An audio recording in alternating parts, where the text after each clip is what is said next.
Good evening, fellow time travelers. Before we embark on our journey into the shadows of history tonight, I invite you to find a place of absolute, unbroken stillness. Let us prepare the vessel of the body for the voyage of the mind. Take a moment to shift your position until you are perfectly supported. Adjust your pillows, feeling the cool fabric against your cheek. Let your shoulders drop heavy and loose, drifting far away from your ears, releasing the tension of the day. Unclench your jaw, allowing a soft space to open between your teeth. And gently, ever so gently, let your eyelids grow heavy and close, sealing out the world around you.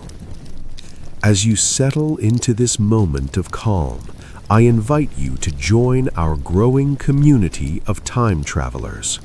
If you find peace in these journeys into the past, please gently press the subscribe button and leave a like to support our voyage together.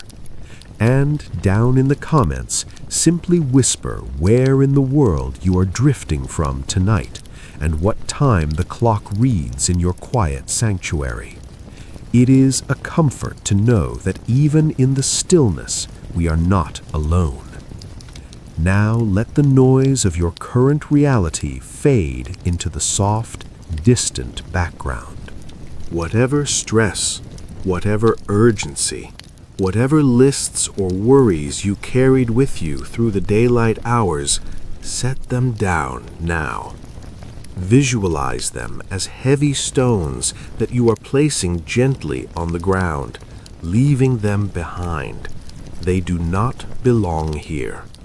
Here, in this space we have created together, there is only the rhythmic sound of my voice and the vast, safe, velvet expanse of the past. Take a deep, slow breath in, filling your lungs with cool, calming air, imagining it traveling to every corner of your body, and exhale slowly, completely, letting the day dissolve into the dark. Let your breathing find its own natural, slow tide, in and out. Now, I want you to drift with me. Let your imagination float weightless across the map, gliding over oceans and mountains, moving steadily towards the eastern coast of the United States. We are traveling back in time, peeling away the years like layers of parchment, drifting back to the height of a sweltering summer. We have arrived. It is August 14th, 2003. Imagine yourself standing in the very heart of the frantic, beating center of the world, New York City. But you are safe here, observing from a place of calm detachment. Usually, this place is an assault on the senses, a chaotic symphony of movement. Even with your eyes closed, you can usually feel the vibration of it in your bones. The ground beneath your feet usually trembles, shaking with the subterranean power of subway trains darting through the dark, winding tunnels below the pavement. The air is usually thick, heavy with the roar of engines, the shouting of thousands of pedestrians, and the endless rhythmic yellow honking of taxis weaving through the grid. But above all, beneath the noise, there is the hum. In the summer of 2003, the city is a machine that never turns off. It is a beast of energy. Millions of air conditioners are rattling in rusted window frames, their fans spinning furiously, fighting a losing battle against the oppressive, heavy August heat. Skyscrapers hum with the invisible flow of electricity, servers blinking in cool, dark rooms, elevators rising and falling like pistons in a colossal engine, carrying thousands of souls up to the clouds and back down again. Neon signs buzz with electric life, casting artificial glows of red and blue on the sidewalks. The city is a living creature of light and noise, powered by a grid that stretches like a complex copper nervous system across the entire continent. It is a web of power that connects everything and everyone, a constant low-frequency vibration that never sleeps. The temperature is climbing, inching higher with every hour. It is a humid, sticky afternoon, the kind where the air feels like a heavy blanket draped over your skin. People are rushing, sweating, moving fast, their minds consumed by the relentless busyness of modern life. They are disconnected from the natural world, bathed in artificial fluorescent light, marching to the invisible beat of the electric grid. They move with the assumption that the power will always be there, a constant, unthinking force. But then, the rhythm breaks. Something changes in the atmosphere. It happens in the span of a single heartbeat. Imagine looking up at the jagged skyline, shimmering in the heat haze. At exactly 4:10 p.m., the flow of energy simply stops. There is no explosion to tear the sky. There is no siren wailing and warning. Just a sudden, heavy, rolling silence that descends like a curtain. The traffic lights, which govern the flow of millions, go dark, their red and green eyes closing instantly. The subway trains, screeching along their tracks, coast to a slow, bewildered halt in the pitch black of the tunnels. The elevators freeze in their shafts, and the millions of air conditioners that had been screaming against the heat simultaneously spin down. You can hear them whir, slow, stop. The great invisible hum of electricity has vanished. The heartbeat of the city has paused, leaving behind a stillness that feels ancient, strange, and profoundly quiet. In a single breathless instant, the city that never sleeps, that great electric beast of steel and glass, is plunged into an echoing, unfamiliar state of suspended animation. As the sun begins its slow orange descent over the Hudson River, casting long, bruised shadows against the skyline, a darkness stretches across the grid.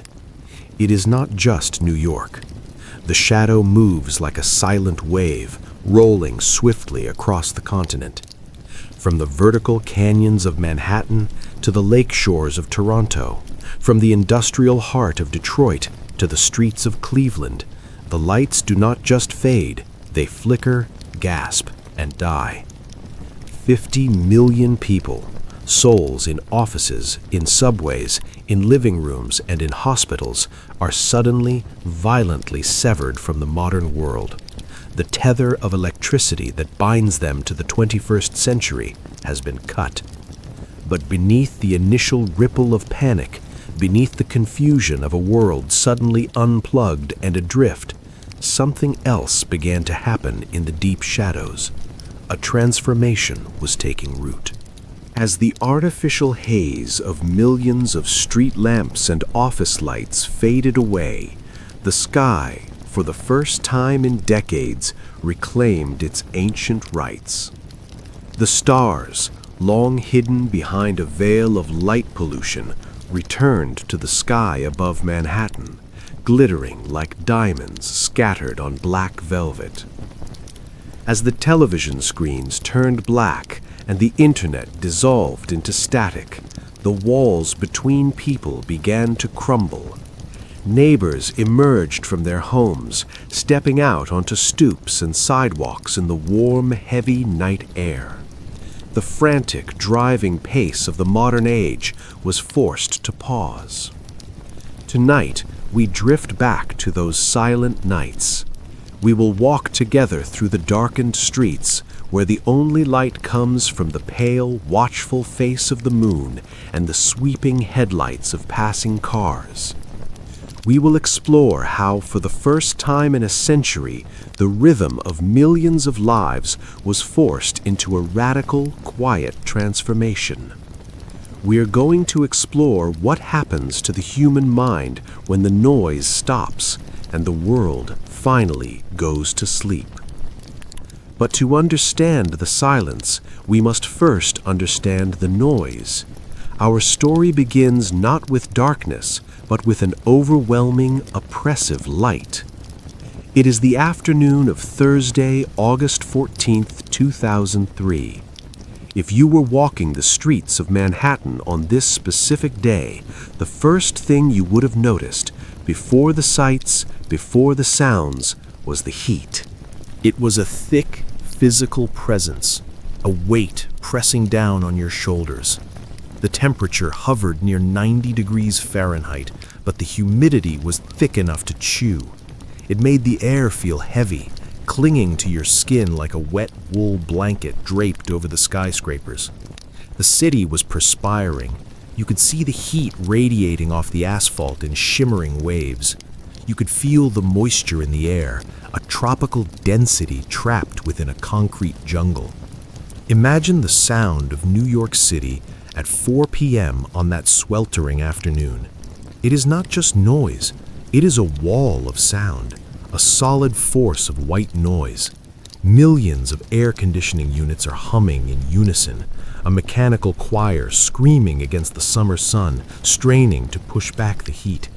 Subway trains are screeching metal on metal against steel tracks deep beneath the pavement, vibrating through the soles of your shoes. Computers are whirring in high-rise offices, fans spinning furiously. The stock market is ticking, numbers flashing. The traffic lights are clicking rhythmically from red to green, orchestrating the endless chaotic flow of yellow taxis and delivery trucks. Everything is moving. Everything is connected. Everything is drawing power from the same source. The electrical grid of the eastern United States is like a massive, invisible river.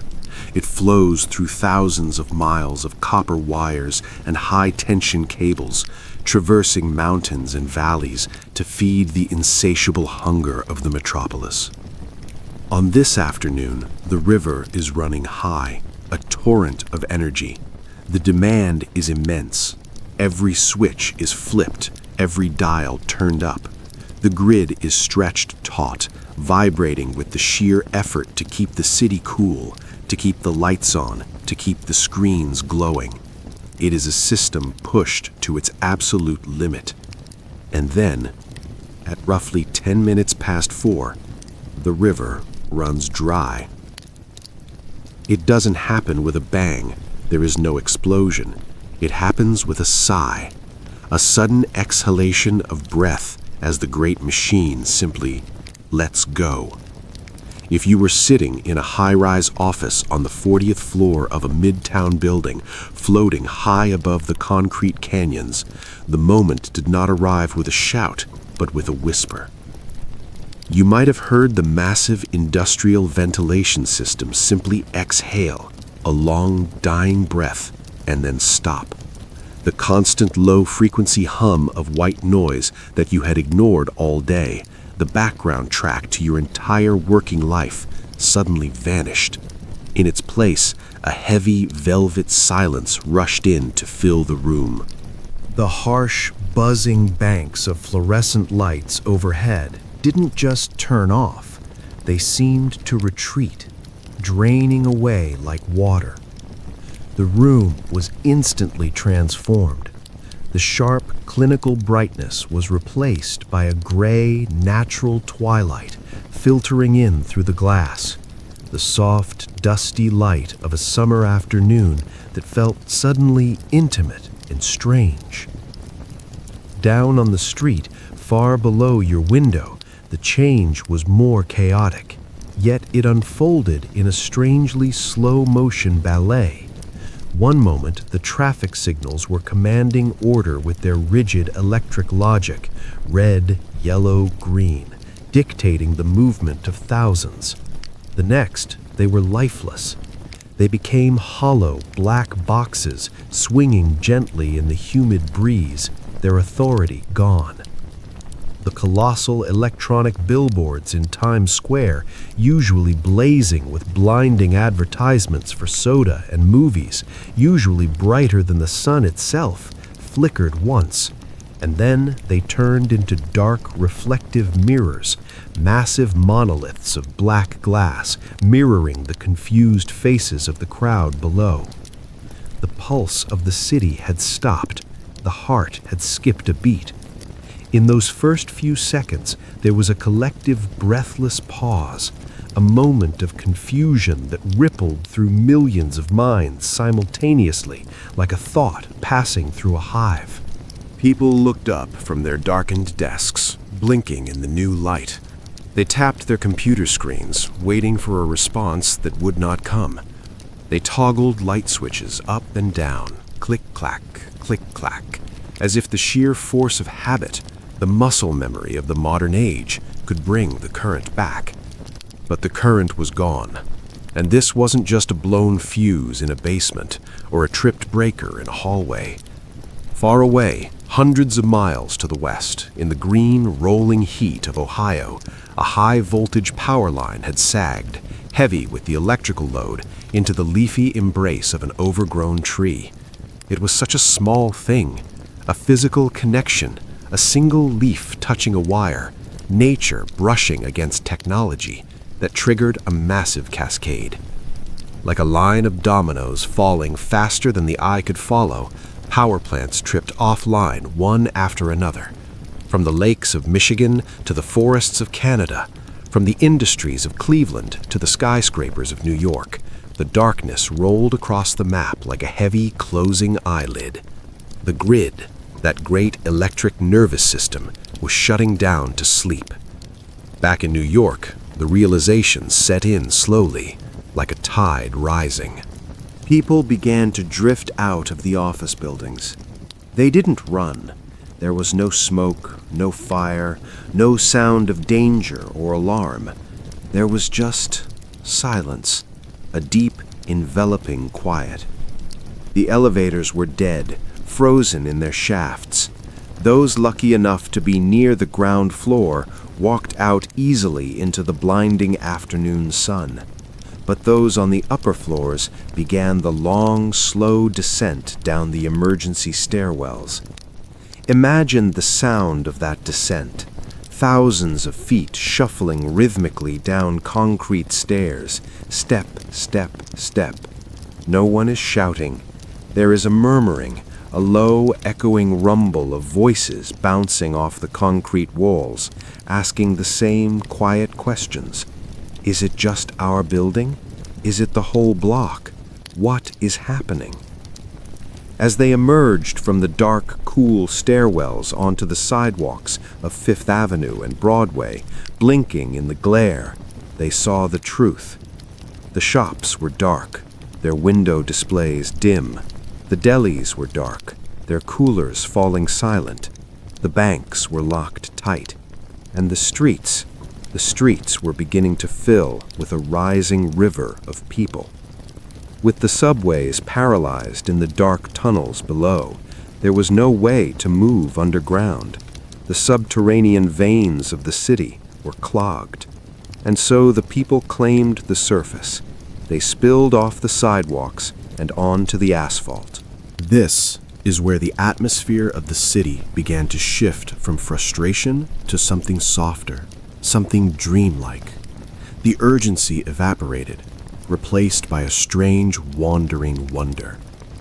In the ordinary rhythm of days, a New Yorker moves with a protective armor. They walk with a singular driving purpose, head down, eyes fixed on the pavement or a phone screen, walking fast, ignoring everything and everyone around them. They are islands moving in a stream. But on this particular afternoon, the armor dissolved.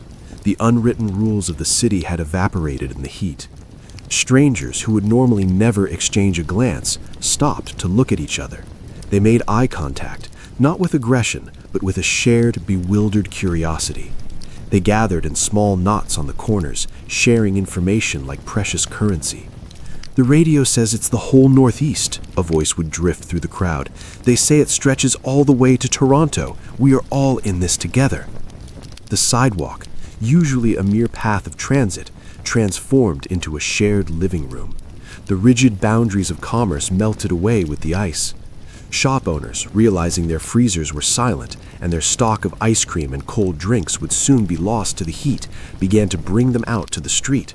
They didn't sell them, they gave them away. Picture the scene. People in business suits and summer dresses standing on street corners, eating melting ice cream. The sweet, cold drips running down their hands, sweating in the heavy air. They stood together, watching the traffic cops try to untangle the gridlock of silent cars with nothing but hand signals and the sharp tweet-tweet of whistles cutting through the humid air. But perhaps the most profound, dreamlike change was taking place deep in the earth, far beneath the pavement. Deep in the subterranean tunnels, hundreds of steel trains had coasted to a gentle halt.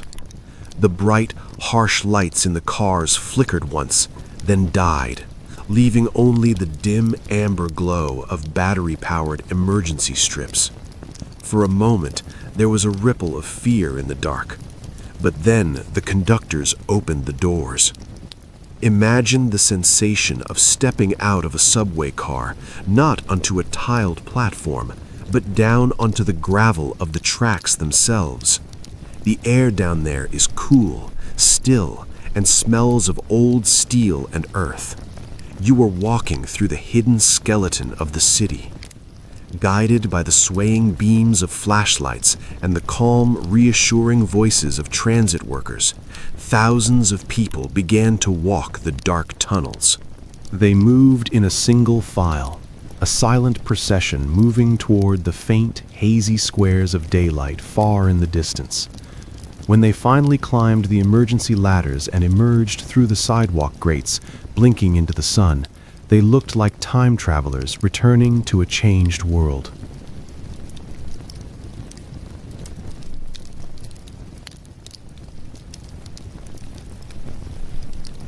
As the afternoon wore on and drifted toward evening, the sun began its slow, majestic descent toward the horizon.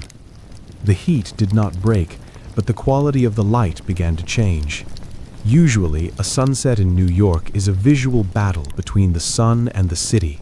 The orange glow of the dying sun fights against the white glare of the streetlights, the headlights, and the flashing neon signs.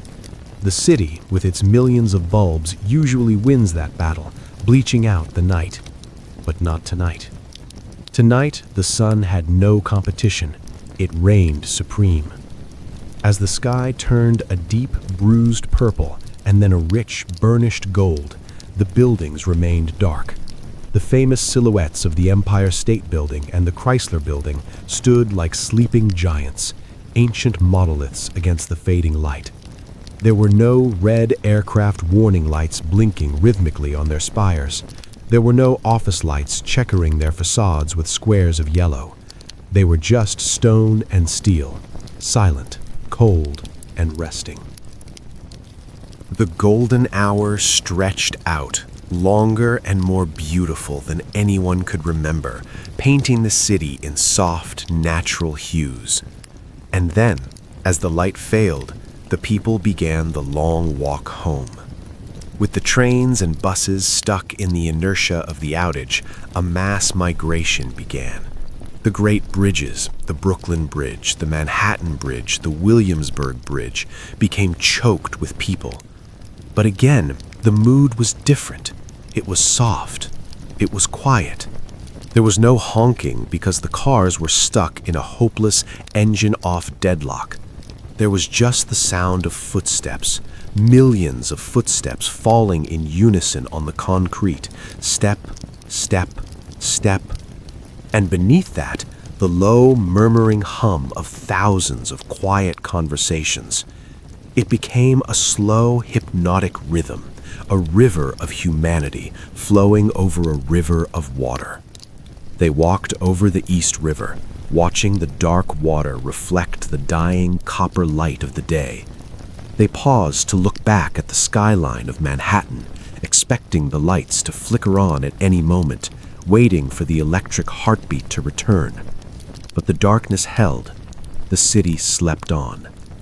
As the very last faint streaks of violet and indigo sunlight faded from the western sky, a profound and new reality settled softly over the metropolis. The familiar, harsh, artificial glow was gone. The safety of the buzzing streetlights was gone. The hypnotic distraction of the television screens in every living room was gone. The city was about to enter a night unlike any other it had experienced in living memory. It was entering a night of true, unadulterated darkness. The confusion and the adrenaline of the afternoon were fading now, replaced by a strange, quiet acceptance. The frantic, nervous energy of the day had burned itself out, leaving behind a heavy calm. The batteries were dead. The engines were cold. The machinery of life had ground to a halt. And as the first stars began to appear, faint, shy, and trembling above the darkened rooftops of the Bronx, the city took a deep, collective breath. In and out. The hum was gone. The silence had arrived. As the final traces of twilight evaporated from the sky, a strange phenomenon began to take hold of the city. For nearly a century, New York had been living under a dome of its own making. If you have ever flown over a major city at night, peering out the small oval window, you know what this looks like. A vast, glowing blister of orange and white light that pushes back the night. It is a shield of sodium vapor and neon that separates the urban world from the universe above. It creates a ceiling, trapping the city in a perpetual, artificial twilight. For generations, children grew up in Manhattan thinking the sky was a muddy, bruised purple color. They believed the stars were just a myth, stories told in books, or perhaps just a few faint, lonely sparks struggling desperately against the glare of Times Square. They lived their lives looking down, or looking ahead, never looking up. But on this night, the dome shattered. With the grid cold, the light pollution that had choked the sky for decades simply evaporated. It dissolved like mist, and in its place, the true night descended. It was not a frightening darkness. It was not a void. It was a soft, velvety blanket that wrapped gently around the shoulders of the skyscrapers, tucking the city in. It was a darkness that felt old, protective, and infinitely deep. And then, slowly, the curtain was lifted. People sitting on the rusted iron fire escapes in Brooklyn, cooling their legs in the night air, or lying on the cool, damp grass of Central Park, looked up, and they gasped. A sound of pure wonder rippled across the boroughs. Above the jagged black silhouette of the darkened skyline, the universe had returned. It started with the planets. By a stroke of cosmic timing, in August 2003, Mars was making its closest approach to Earth in 60,000 years. Usually, in the city, amidst the glare of street lamps, it would be nothing more than a blurred, insignificant red dot, easily missed. But tonight it burned like a lantern in the south. It was a brilliant, unblinking ruby hanging low over the silent streets, casting a faint reddish glow on the dark waters of the harbor. It seemed close enough to touch, a silent watcher overseeing the sleeping city. And then, behind it, the stars appeared.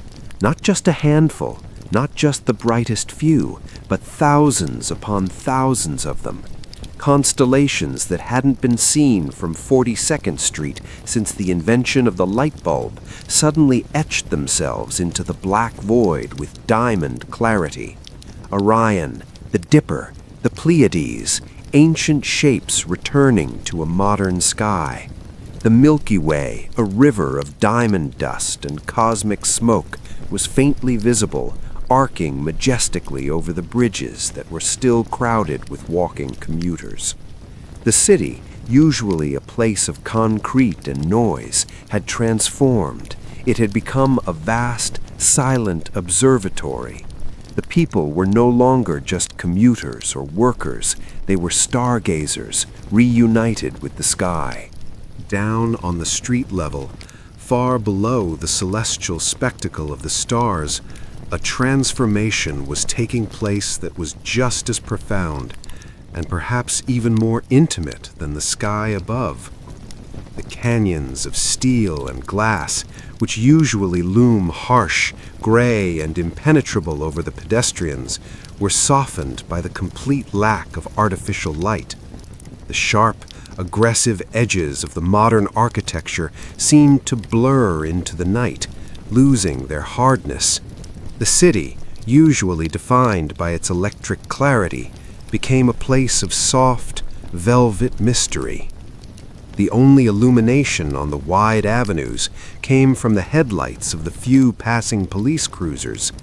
Their beams swept across the brickwork of the brownstones and the limestone facades of the museums like lighthouse beams cutting through a heavy coastal fog.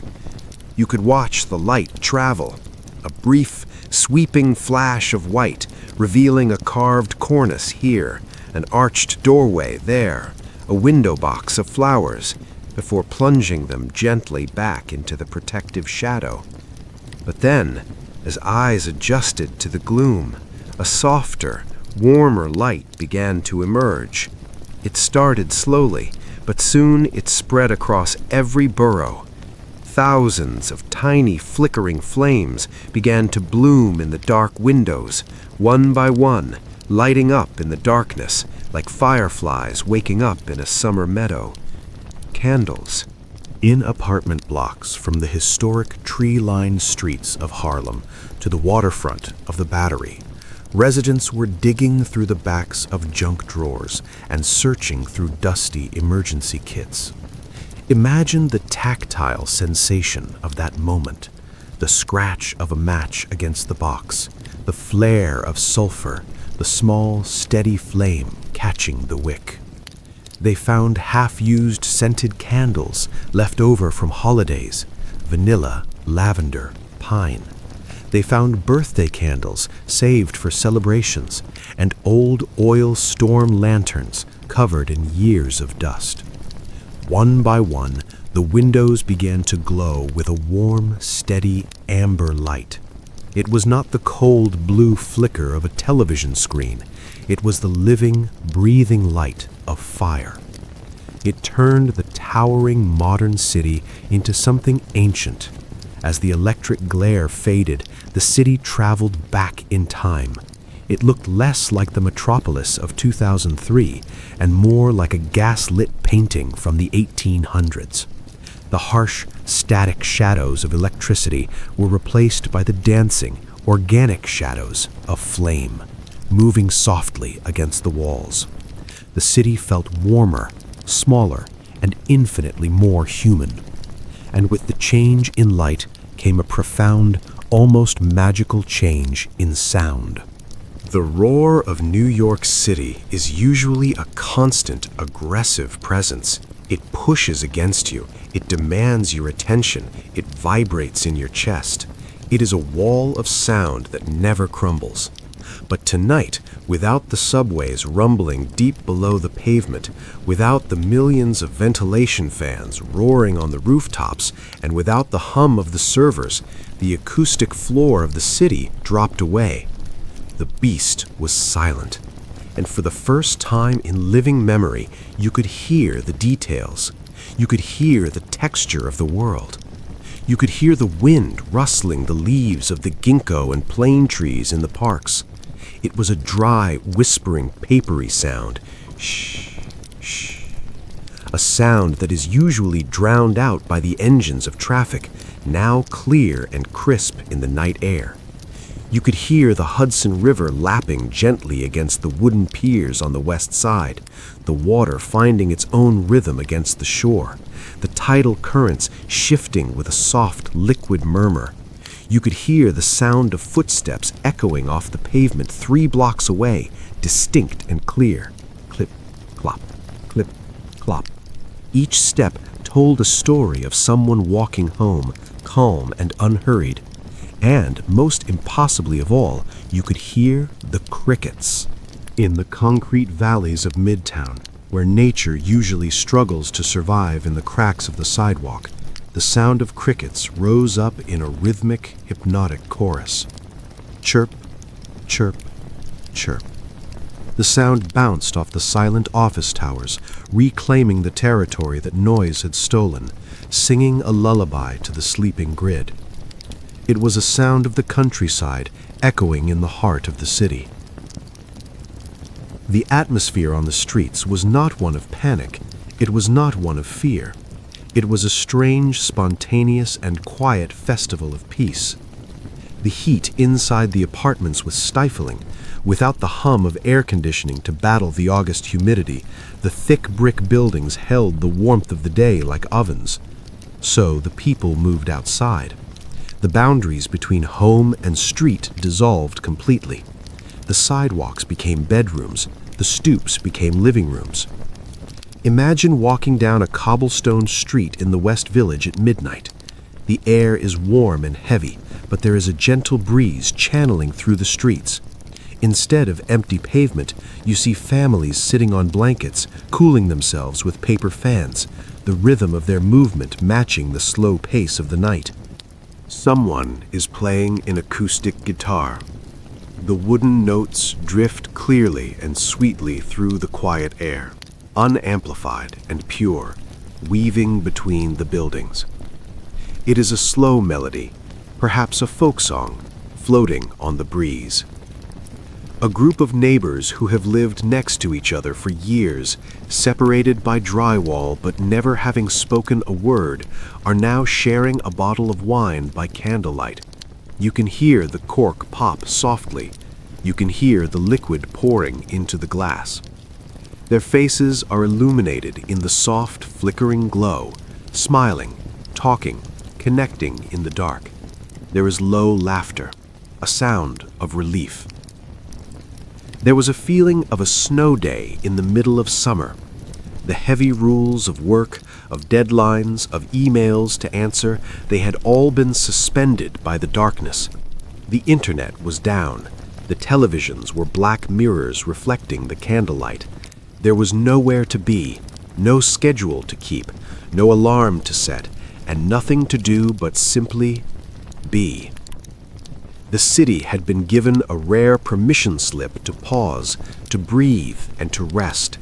The urgency of time had vanished, leaving only the present moment, warm and still. People lay back on the cooling metal hoods of their silent cars, feeling the residual warmth of the engine fading beneath them. They folded their hands behind their heads and looked straight up into the abyss. They watched the satellites, tiny, steady, wandering points of light, track slowly, silently across the star-filled sky. They moved with the silent precision of clockwork against the chaotic, glittering backdrop of the Milky Way, man-made travelers in an ancient sea. The voices on the street were hushed, spoken in reverent tones. People whispered to one another as if they were in a vast, open-air cathedral, afraid to break the fragile, beautiful spell of the silence. The aggression that usually fuels the city, the sharp elbows on the subway, the honking horns at the intersection, the desperate, rushing need to be first, had simply melted away in the humid heat. It evaporated with the electricity. Crime did not spike. Looting did not take over the darkened streets. Instead, a calm, communal truce settled softly, like a blanket, over the 5 boroughs. It was as if the city, stripped of its electric power, had suddenly remembered its humanity. The armor of the New Yorker had been taken off, leaving only people. In this darkened world, the deep, aching isolation of modern life was finally broken. The walls we build around ourselves had crumbled. You could not retreat into the blue, hypnotic glow of your phone, for the networks were dead and the screens were black. You could not retreat into the loud, flashing distraction of a movie or the internet. There were no digital shields left to hide behind. You had to look at the person next to you. You had to see their face, softened and flickering in the candlelight. You had to listen to the night and to the breathing of the city around you. The city was no longer a machine of concrete and ambition. It was a collection of human beings sitting together in the dark under a sky that finally, beautifully, made sense. It was a primitive, peaceful scene. It was a powerful, visceral reminder of how humans used to live for thousands of years, gathered around small fires, huddled together for warmth and safety, telling stories under the watchful, glittering eyes of the stars, waiting patiently for the sun to return. It felt right. It felt remembered. It felt like coming home. But for now, the sun was far away, hidden deep behind the curve of the earth. And the night was deep and wide and incredibly, wonderfully quiet. As the candles burned low, pooling into wax on the saucers, and the conversation on the stoops faded into sleepy whispers and then into silence, a silent, invisible, yet profound shift began to take place. It was happening not in the streets, but within the bodies of millions of people. To understand what happened that night, to understand the depth of the sleep that was coming, we must first understand the artificial cage in which modern humans live. For millions of years, the human body was a perfect, polished mirror of the sky. We were synchronized with the heavens. We were creatures of the light.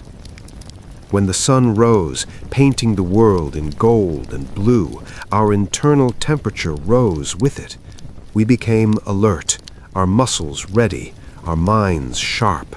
We were hunting, gathering, building, moving in perfect step with the day. And when the sun set, sinking below the western horizon, the blue light faded from the atmosphere. It was replaced by the warm, soft red hues of firelight and the gray, dusty light of dusk.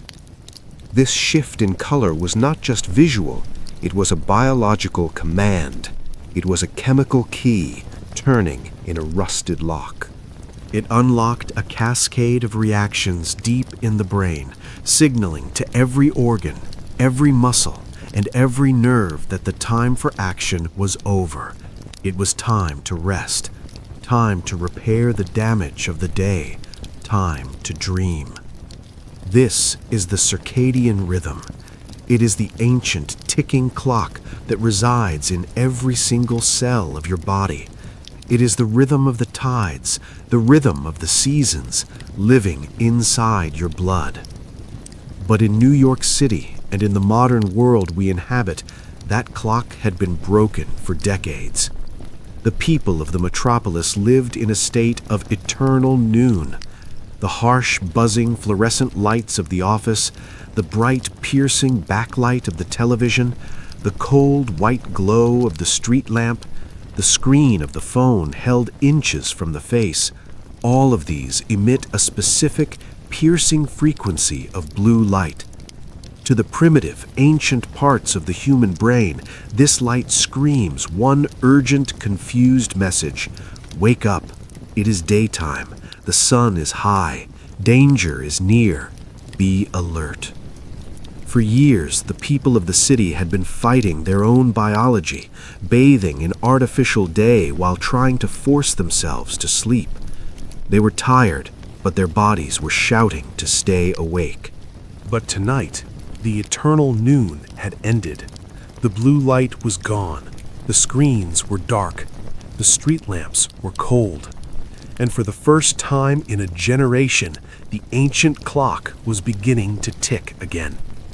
For years, for decades, and perhaps for the entirety of their adult lives, the citizens of New York, and indeed all of us living in the frantic, lit-up modern world, had been unknowingly suppressing their own biology.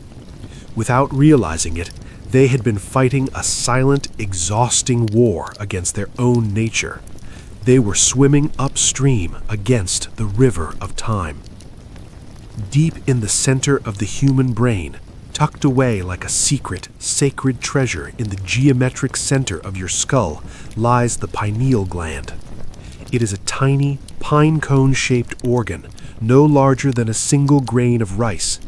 Ancient cultures called it the third eye, the seat of the soul, the gateway to the dream world. But biologically, it is something even more profound. It is the master clock.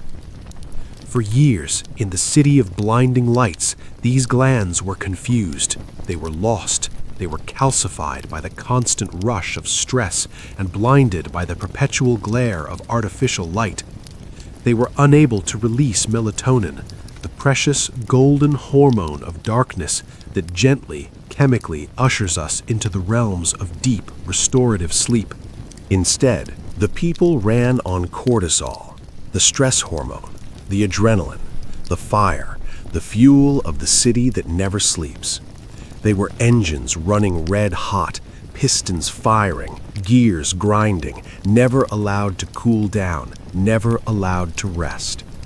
But on the night of August 14, 2003, the artificial sun was finally extinguished. The engine was cut. The fire was doused. As the true ancient darkness deepened over the 5 boroughs, settling into the streets like a heavy, comforting velvet fog, something profound began to happen to the physiology of the population. A switch, rusted from disuse, was finally flipped. Without the constant, piercing interference of electric light, the photoreceptors in millions of pairs of eyes, specifically the sensitive melanopsin cells, which act as the body's vigilant light sensors, sent a new, startling signal to the brain. It was a whisper traveling slowly along the optic nerve. It said, "The sun is gone. The blue light has vanished. The danger has passed. It is safe to let go." And for the first time in years, the pineal glands of New York City were given permission to work. They were given permission to do what they were designed to do for thousands of years. Imagine this chemical tide rising in the bloodstream of the city. Visualize it within your own body right now. Like a great dam breaking in the high mountains, unleashing a slow, powerful river, melatonin began to flood the system. But this is not a rushing river. It is a slow, thick, honey-like flow. It is a heavy, comforting substance. Imagine that golden liquid flowing into your bloodstream now. It starts in the center of your head, a feeling of warmth and heaviness. It flows down the back of your neck, dissolving the tension in the small muscles that hold your head up.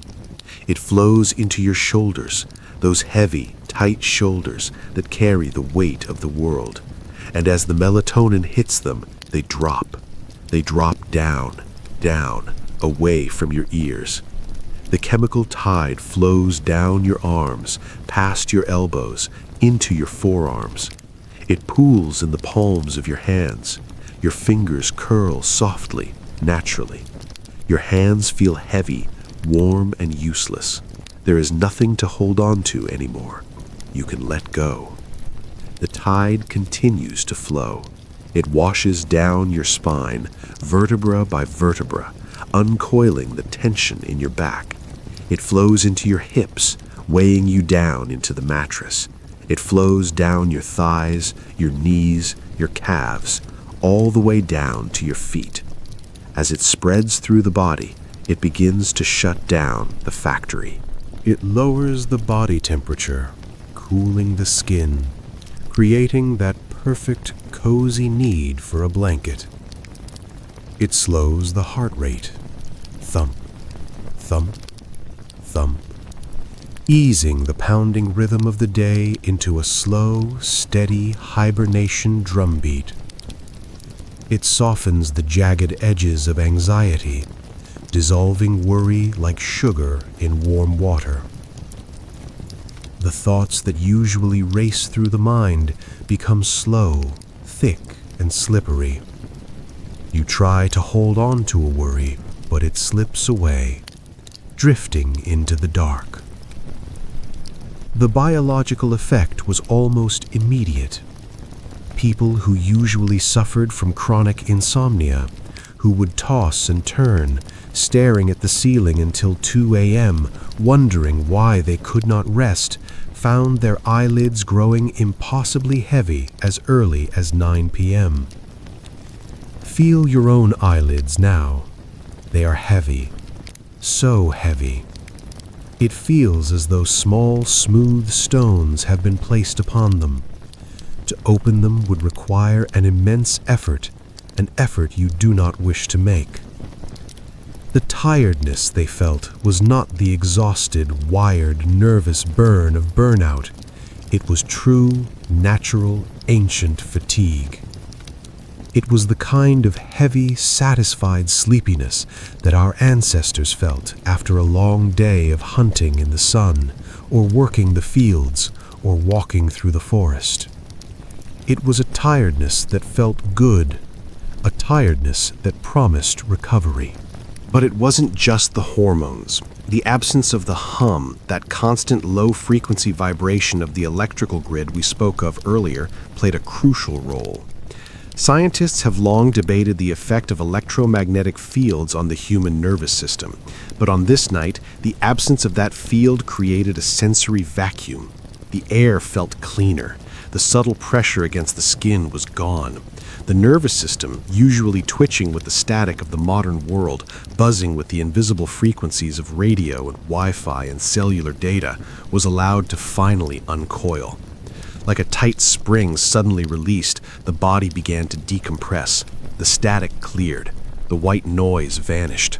There was only silence. And as the body slowed, the mind followed. The brain waves of the population began to slow down, walking down a staircase into the basement of the subconscious. Visualize the waves of the ocean.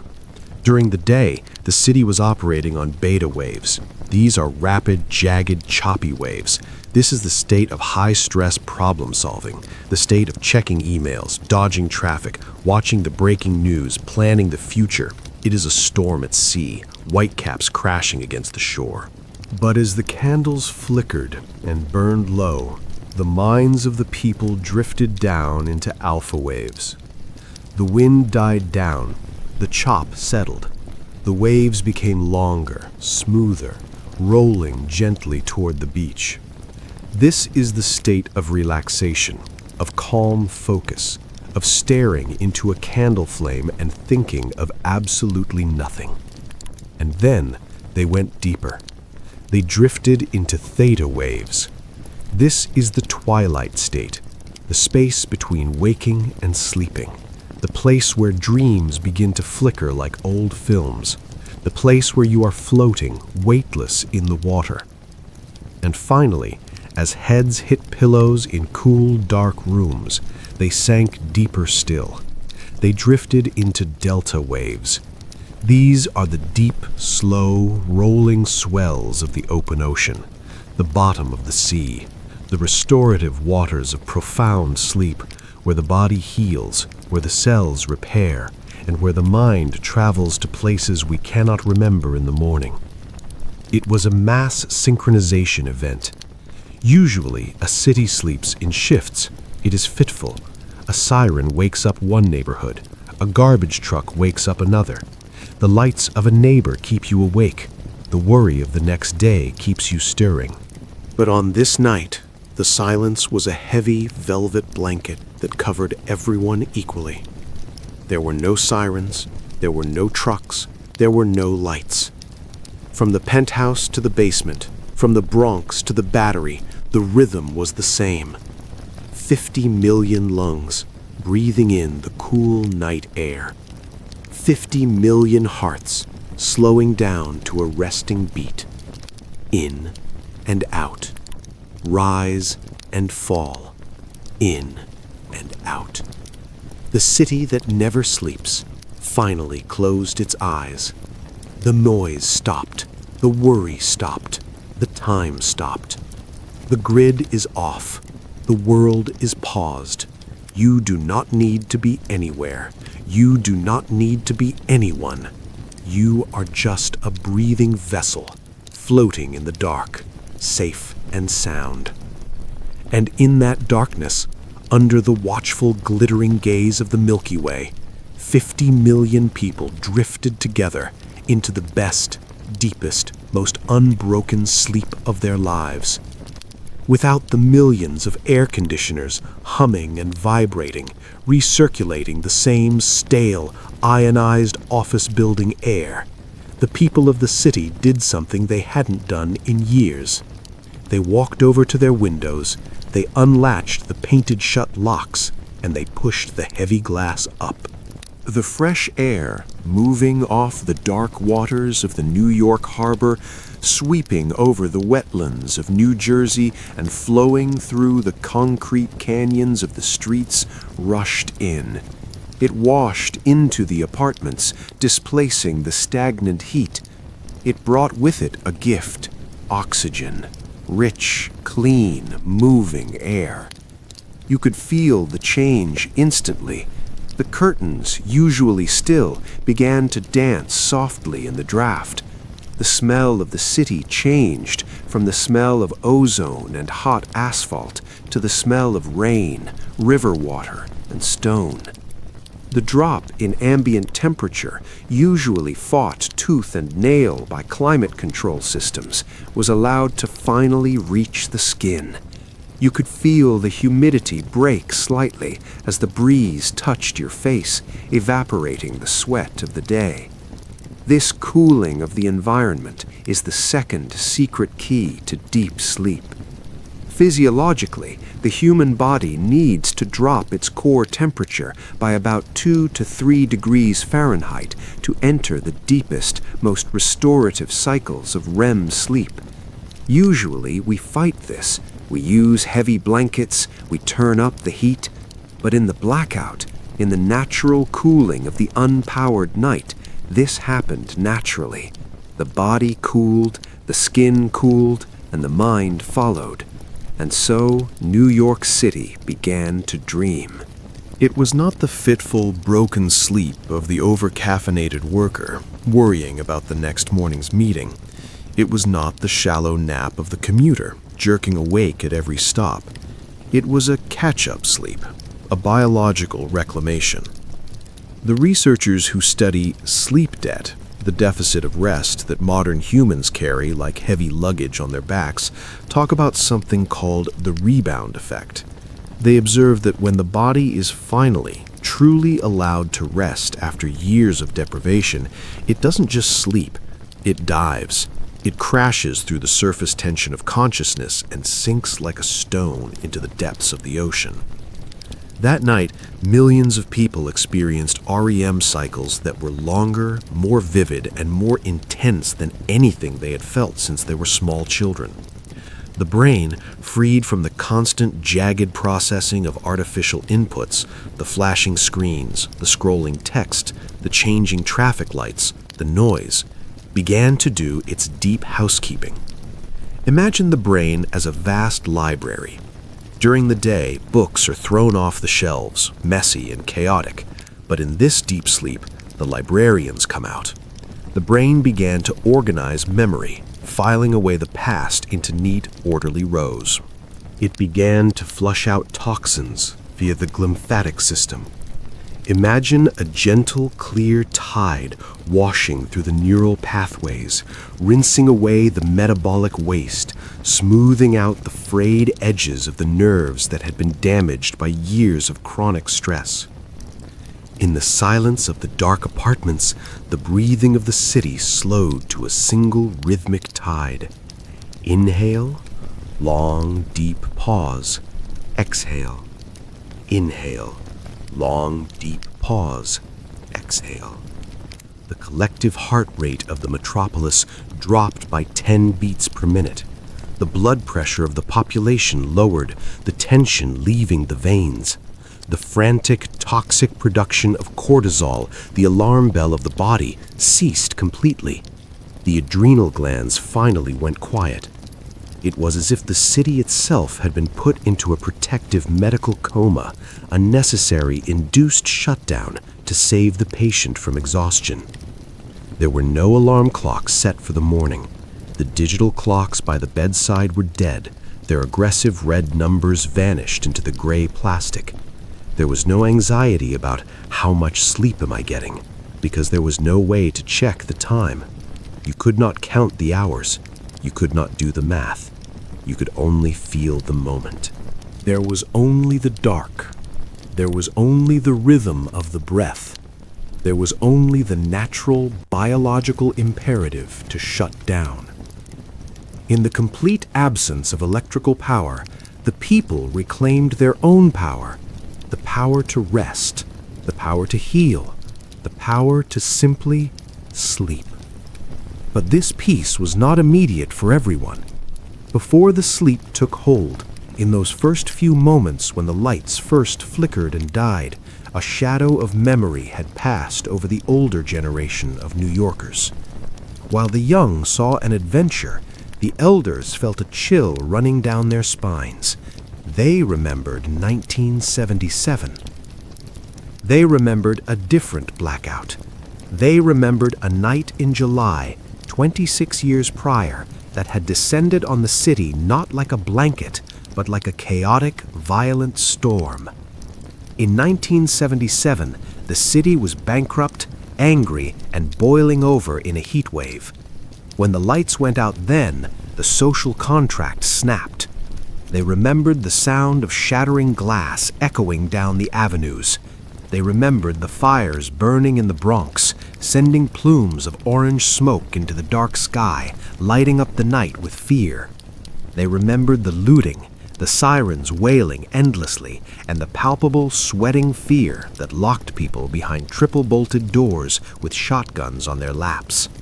When the grid failed in 2003, those memories surged back like a dark tide. The older shopkeepers pulled down their metal grates with trembling hands, double-checking the locks. The grandmothers clutched their purses tight to their chests. They waited. They waited for the scream. They waited for the sound of the glass breaking. They waited for the chaos to return. But the scream never came. The glass remained whole. Instead of fire, there was candlelight flickering in the windows. Instead of looting, there was sharing on the stoops. Instead of fear, there was a strange, pervasive, and overwhelming peace. The ghost of 1977 haunted the darkness for an hour, prowling the streets looking for trouble, but finding no fear to feed on, finding only neighbors helping neighbors, the ghost vanished into the night. The city had changed. The people had changed. And as the realization settled in that this night was safe, that the darkness was a friend, not an enemy, the relief was physical. The tension left the shoulders of the elders. The fear left the stomachs of the parents. A collective sigh of relief rose up from the streets. And that relief made the sleep that followed even deeper. It was the sleep of safety. It was the sleep of peace. But August 2003 was different. It was a beautiful anomaly in the history of the city. As the sun finally set, sinking below the New Jersey skyline in a blaze of purple and orange, and the true, heavy darkness settled in between the buildings, the city did not descend into chaos. It did not break. Instead, it rose. It rose into a strange, gentle dignity. The darkness, rather than hiding danger, seemed to strip away the armor of the day. It peeled back the layers of cynicism and haste, revealing the very best parts of the human spirit. It began with the simplest of things. It began with the sweetness. It began with the ice cream. In thousands of corner stores, the famous cramped New York bodegas that are the lifeblood of every neighborhood, the hum of the freezers had stopped hours ago. The motors had fallen silent. The cold air was leaking out, replaced by the humid warmth of the night. Inside the glass cases, the inventory was changing state. The pints of Ben & Jerry's, Cherry Garcia, Chunky Monkey, Chocolate Fudge Brownie, were softening. The frost on the boxes of colorful popsicles was turning to water droplets. The frozen Snickers bars and the vanilla sandwiches were returning to liquid. The shop owners, men and women who usually guarded their inventory with strict vigilance, who usually watched every customer with a sharp eye, faced a stark choice in the dark.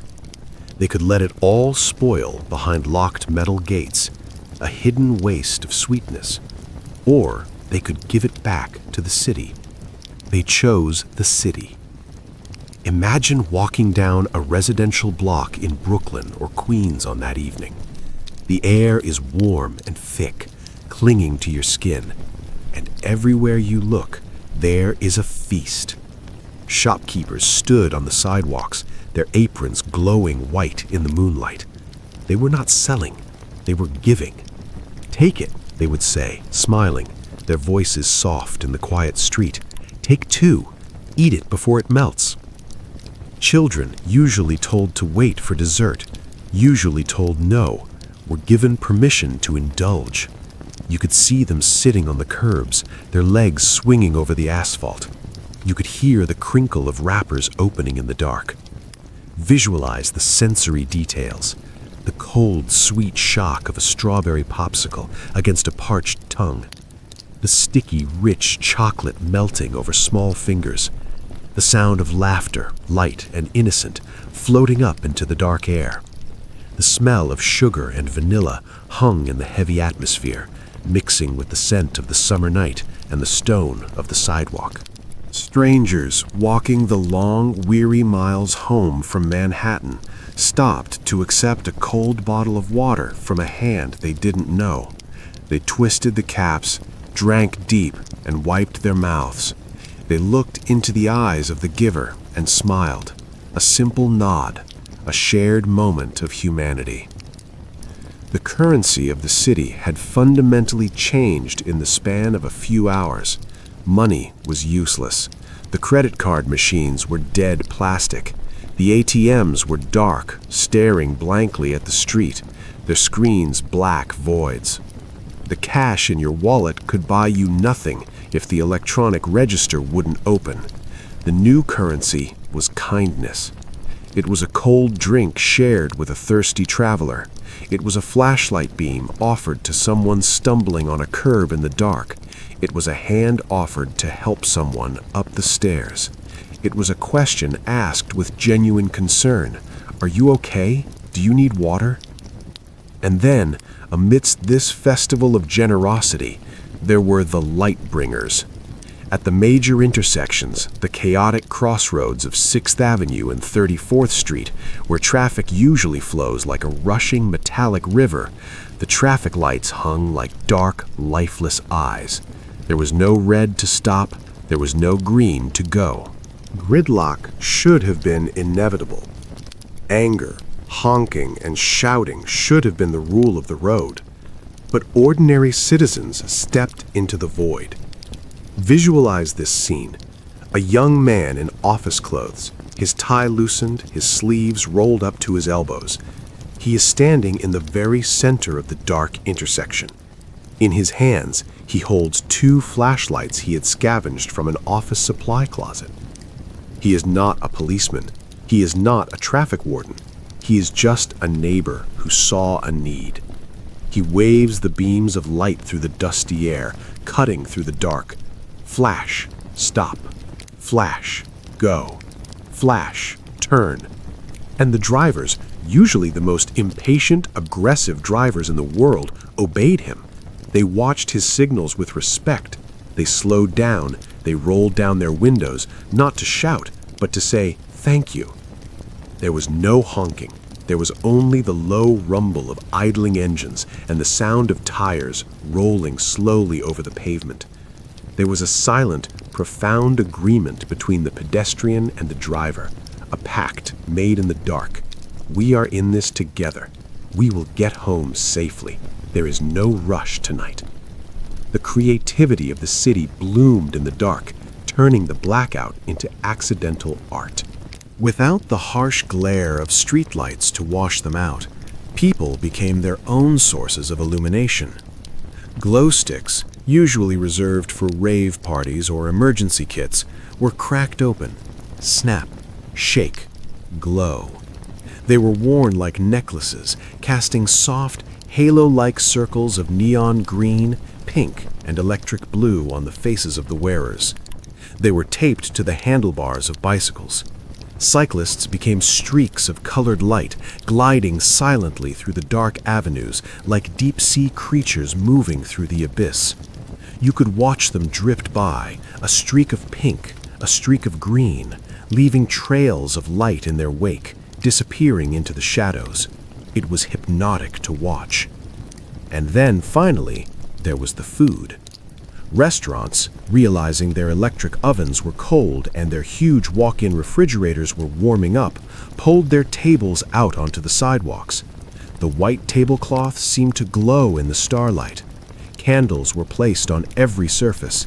Chefs, trading their tall hats for comfortable clothes, fired up gas grills right on the street. The smell was intoxicating. Imagine the scent drifting on the night breeze, the savory, rich smell of searing steaks, the sweet, charred scent of roasting corn and peppers, the aroma of garlic and onions sizzling in pans. It wafted through the avenues. It drifted up to the fire escapes where people sat watching. It didn't smell like a disaster. It didn't smell like a crisis. It smelled like a massive, citywide block party. It smelled like a celebration of life. People sat at the outdoor tables, eating by the flickering light of 100 candles. They shared food with strangers at the next table, passing plates, pouring wine. Their laughter mixed with the rhythmic sound of the crickets and the distant, gentle strumming of acoustic guitars. The city was dark, yes, the grid was dead, but New York had never felt more warm. It had never felt more alive. And, in a strange way, it had never been more full of light. For those who lived in the great glass towers, the soaring high-rises that puncture the clouds of Midtown and the Upper West Side, the blackout presented a unique physical challenge. Without the magic of elevators, the upper floors were no longer homes. They were fortresses of isolation. The elderly, the families with small children, the tired workers, they gazed up at the prospect of climbing 20, 30, or even 50 flights of stairs in the stifling, unventilated heat, and they made a choice. They came down. They migrated to the ground floor, and there, in the spaces usually reserved for brisk transits and brief nods, a strange and beautiful transformation took place.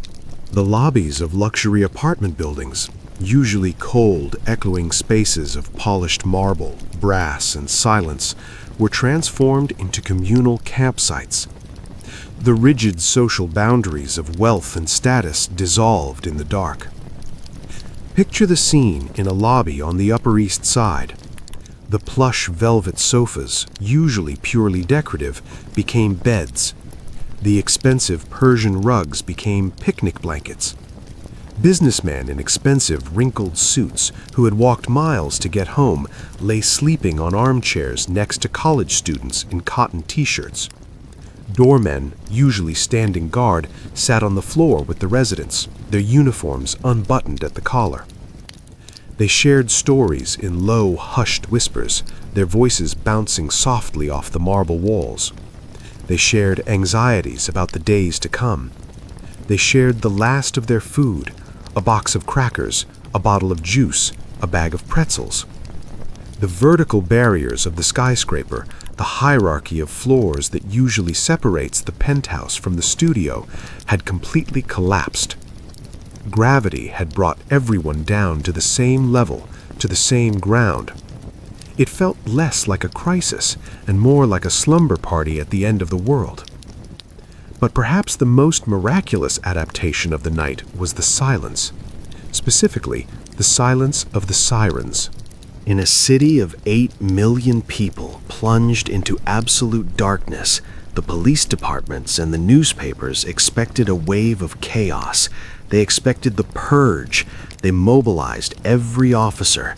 They put every patrol car on the street. Lights off, engines running. They sat by the radios, tense, sweating, waiting for the calls to come in. But the calls were few. The radios remained largely silent, crackling only with static.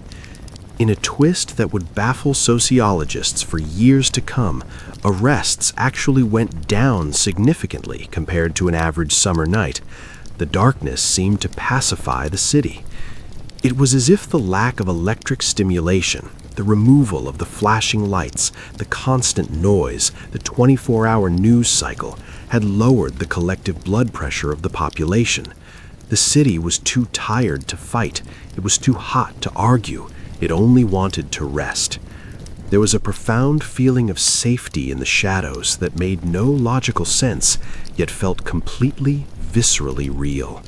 Women walked home in groups, their arms linked, their paths guided only by the soft silver light of the moon reflecting off the pavement. Neighbors knocked on doors, not to complain about noise, but to check on the elderly and the vulnerable. Do you have water? Do you have a flashlight? The famous bystander effect, the cold, hard phenomenon where New Yorkers ignore someone in trouble, walking past with eyes averted, simply vanished. It evaporated with the electricity. If someone tripped on a curb in the dark, 3 hands reached out immediately to catch them before they fell.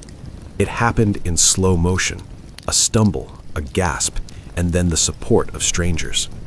If a car stalled in the intersection, 4 strangers stepped up without a word. They placed their hands on the trunk, pushed it to the side, wiped the sweat from their brows, exchanged a nod, and walked on. In the sudden absence of the system, the people became the system. They became the support structure.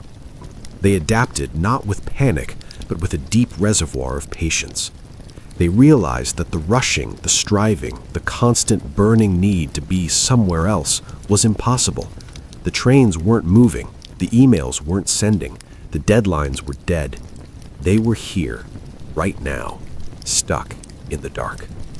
And so they embraced it. They surrendered to the moment. They sat on the cooling hoods of cars, their legs dangling, and told jokes that echoed in the quiet streets, laughter rippling through the dark. They pointed out the constellations, Orion, Cassiopeia, the Big Dipper, tracing the ancient shapes for their children, who were seeing them clearly for the very first time. They sang songs on stoops in Harlem and porches in Queens, voices blended in ragged, beautiful harmonies, singing old songs that everyone knew. For one night, the cold, anonymous, electric metropolis was replaced by a warm, acoustic human village. The lights were out, yes, but the warmth of the city had never been brighter. But, as with all dreams, the morning must eventually come. Eventually, inevitably, the machine woke up. It did not happen all at once. There was no single dramatic switch that flooded the world with light. The restoration of power was a staggered, flickering, hesitant affair. It began on the fringes, far out in the suburbs of Long Island and Westchester, and slowly, mile by mile, crept back toward the island of Manhattan. If you were watching from a rooftop on the night of August 15th, looking out over the velvet expanse of the sleeping city, you would have seen the grid reclaiming its territory. It started as a spark in the distance. A street lamp would suddenly buzz to life, bzz, casting a harsh orange pool of sodium light onto the pavement. The orange light looked alien against the natural dark.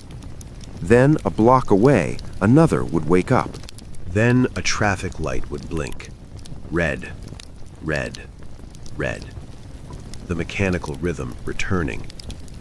Then a window in a high-rise miles away would glow white. The electric river was beginning to flow again. The hum was returning. The dream was ending.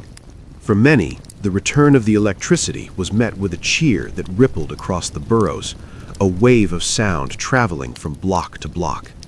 It started as a low murmur, then grew into a shout, and finally a roar of applause echoing off the brick buildings and the concrete canyons. The physical machine of the city was waking up. The air conditioners, silent for so long, shuddered back to life. You could hear them, the heavy mechanical groan of compressors kicking in, followed by the steady, aggressive whoosh of fans blowing blasts of artificially cool air into the sweltering apartments. The refrigerators hummed, their motors vibrating against the floor. The elevators dinged, a sharp electronic sound signaling their return to service, ready to lift people away from the ground floor and back into their isolated towers. The televisions flickered on, blue light flooding the living rooms, instantly broadcasting news anchors with perfect hair and urgent voices. They were talking about recovery and grids and megawatts and voltage. The world of data, of information, of stress had returned to claim its attention. The silence was over. But for others, for many others, there was a quiet, profound sense of loss, a feeling of mourning. As the artificial lights returned, reclaiming the streets with their orange and white glare, the stars above were erased. It happened quickly, but you could watch it happen. The Milky Way, which had hung so distinct, so beautiful and so close over the city, a river of diamond dust that had mesmerized millions, was scrubbed away by the rising tide of sodium vapor. The red planet Mars, the lantern in the south that had watched over the peace, faded back into a blurry, insignificant dot. The universe retreated. The dome was sealed once again. The ceiling was put back on the world. The silence, which had been so heavy, so rare, and so peaceful, was broken. It was fractured by the rising hum of the ventilation fans, the impatient honking of taxicabs, and the distant wailing cry of sirens waking up to patrol the streets. The acoustic floor of the city rose up again, covering the sound of the crickets, covering the sound of the wind, covering the sound of the breath. The spell was broken. The dream was over. The village of New York City dissolved as quickly as it had formed. The neighbors who had shared expensive wine and intimate stories on the stoops stood up. They brushed the dust from their clothes. They looked at each other, suddenly shy in the harsh, revealing light of the street lamps. The intimacy of the dark was gone. "Good night," they said, their voices returning to the formal, guarded tone of strangers. "See you around." They went back inside. They turned the heavy locks on their doors. Click, click. They sat down at their desks. They booted up their computers. They checked their emails. The magic of the shared darkness evaporated under the harsh, buzzing reality of the fluorescent bulb. The armor of the New Yorker was put back on. The shields were raised. But the memory remained. It settled deep in the psyche of the city, like a seed planted in winter. In the years that followed, the Great Blackout of 2003 became a kind of urban legend, a shared dream that millions of people had experienced together. It became a story told at dinner parties and in quiet moments. Where were you when the lights went out? Do you remember the stars? It forced a quiet, subconscious reevaluation of our relationship with the grid. We realized, perhaps for the first time, just how fragile our modern existence really is. We saw how thin the copper wire is that holds up our entire way of life. We saw how quickly the illusion of control can vanish. But more importantly, we realized something profound about ourselves. We realized that we are not creatures of the machine. We are not designed for the constant hum, the constant light, the constant stream of data. We are not designed to be on forever. We are creatures of the rhythms of nature, merely living inside the machine. We are ancient biology in a modern cage. We are hunters and gatherers living in high-rises. And when the machine stops, when the lights go out, we do not break. We do not panic. We do not lose ourselves. We simply return to who we were before.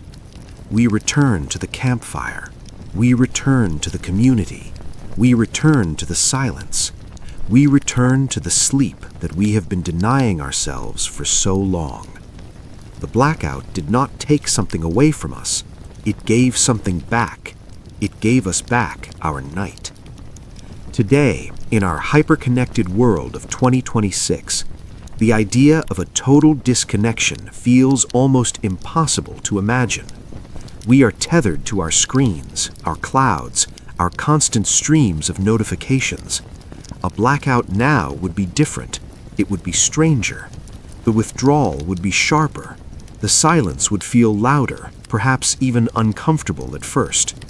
But deep down, the biological need remains exactly the same. It hasn't changed in 10,000 years. Your pineal gland still waits for the dark. Your heart still waits for the quiet. Your mind still longs for the golden hour before sleep. And so, tonight, you do not need a blackout to find this peace. You do not need the grid to fail to find rest. You do not need to wait for the world to stop. You can create your own silence. You can create your own darkness. You can trigger the blackout within. I want you to visualize the city of your body. Imagine the lights in your feet flickering off. Click. They are dark and heavy. Imagine the street lights in your legs buzzing down. The hum stops. The tension melts. Imagine the windows in your hands and arms going dark. The energy leaves them. They are resting on the stoop. Now, imagine the main grid in your mind. The thoughts are the traffic. The worries are the noise. Reach out with your mind and find the main breaker switch. It is a large, heavy handle. Grab it and pull it down. Clunk. The lights of the city are fading now. The street lamps are flickering off. The screens are turning black. The hum is fading away. Fading. Fading. There is nothing left to do. The work is done. There is nowhere left to be. The roads are closed. The world has stopped for you. You are safe in the dark. You are safe in the quiet. The stars are returning to the sky above you, vast and beautiful. The cool breeze is blowing through the window, bringing fresh air. Let go of the grid. Let go of the light. Let go of the day. There is a part of every single human being that secretly, desperately longs for the switch to be flipped. Beneath the ambition, beneath the to-do lists, beneath the constant need to be connected and available, there is a shadow self, a quiet self, a part of us that craves the permission to simply stop. We wait for it. We wait for a snow day. We wait for a cancellation. We wait for the moment when the screens go dark, when the internet fails, when the battery dies, and we are forced, finally, wonderfully forced, to look up from the glowing glass and look up at the stars again. But the secret is this. You do not need a disaster to find this peace. You do not need a citywide blackout to find the silence. You do not need the grid to fail to find the darkness. You have the power to create your own blackout, right here, right now. You are the operator of the machine. As we reach the very end of our journey tonight, I want you to bring your attention back to the physical space you are occupying. Feel the mattress beneath you. Feel the pillow supporting your head. Feel the air in the room. Imagine that you are standing in the control room of a vast, complex city. This city is you. It is the city of your body, the city of your mind. In front of you is a large, heavy iron lever. It is the master switch. It is the breaker for the entire grid. I want you to place your hand on that lever. Feel the cool metal. And now, slowly, gently, pull it down. Clunk. Watch what happens. Imagine the power being cut to the furthest edges of the city first. Focus on your feet. Imagine the lights flickering out in your toes. The street lights in your ankles buzz and fade into darkness. The energy leaves them. They feel heavy. They feel loose. The suburbs of your body are going to sleep. Now, watch the darkness roll up your legs. The traffic on the highways of your calves and thighs comes to a slow, rolling stop. The engines turn off. The heat dissipates. The muscles unclench, sinking deeper into the mattress, heavy as stone. The blackout continues to spread. It moves into your hands. The factories of your fingers, which have worked so hard today, clutching and typing and holding, they go dark. The lights turn off in your palms. Your arms drop to your sides, useless and heavy. There is nothing left to hold. Now, the silence reaches the center of the city. Focus on your chest. Feel your breathing, in and out. With every exhale, you are dimming the lights in your core. The rhythm slows down. The frantic energy of the day dissolves into a slow, steady, resting beat. The heart of the city is calm. And finally, we came to the skyscraper, the mind. This is your Times Square. This is where the lights are brightest. This is where the noise is loudest. But you have pulled the switch. Watch the screens flicker and die. The thoughts that are flashing like neon signs, the worries, the plans, the memories, watch them fade to black, one by one. Click, click, click. The hum of your thoughts fades into absolute silence. The traffic of your worries comes to a complete, restful stop. The streets of your mind are empty. The streets are quiet. And now that the artificial light is gone, look up. In the vast, silent darkness of your own mind, the stars have returned. They are watching over you, infinite, ancient, peaceful. You are safe in this darkness. The city is asleep. The grid is cold. There is nothing left to do. There is nowhere left to go. There is no one you need to be. The world has powered down. The machine has stopped, and it is time for you to drift, weightless and free, into the deep, velvet darkness of sleep. Drift now. Float now. Sleep. Good night, time travelers. Good night.